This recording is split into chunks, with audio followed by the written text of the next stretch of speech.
What is up, keyboard nerds? Today, I'm going to talk to you why I'm selling my IQUNIX F97 and actually getting rid of it because I've had it for a little while. You might ask, why am I getting rid of a perfectly good keyboard? Won't I lose money? Or what changed? Well, to sum it up, I actually changed. So my interests changed a lot after getting further into the hobby and seeing exactly all the different switches and keyboard modding combinations that you can actually dig into. And I've been watching things like Tech and others and seeing all the really cool things that they're working on. Getting deeper into customizing keyboards has prevented me from wanting to use the IQUNIX more and more. The IQUNIX is a great keyboard for people who want a solid keyboard and aren't really that interested in modding it. This is my opinion, but really it doesn't allow you to customize it via software or hardware. And you can check out this video from Tech on him trying to mod one of the keyboards. It's actually quite hilarious, so check it out. Another thing that I really didn't like is that the keycaps are pretty expensive for what they are. You can get a really nice set of GMK keycaps, and these ones on the IQUNIX didn't last. The keycap for the command key actually wore off pretty quickly, and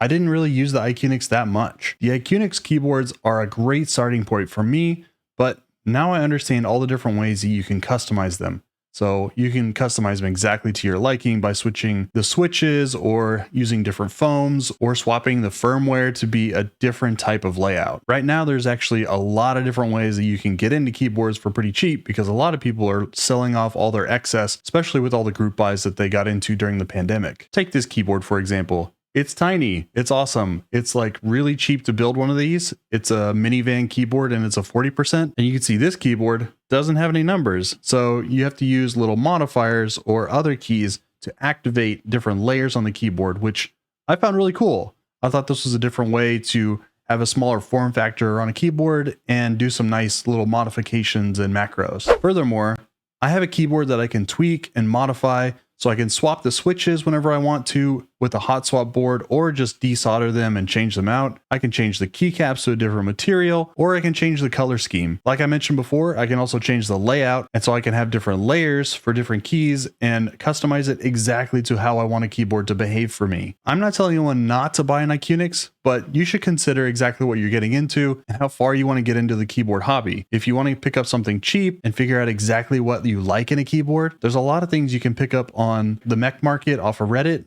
or other places online. If you want to make the keyboard yours, then I wouldn't recommend an IQUNIX, and I would go with something like a smaller keyboard and try out some smaller form factors if you don't need the extra keys. I appreciate y'all watching, and we're going to build this Neo 65 at some point, so I'll make a video on that. And if you like the content, like and subscribe. And if you want to see more content on the IQUNIX keyboard that I have, check out the videos in the description. I appreciate you watching, and I'll see you in the next one. Thanks.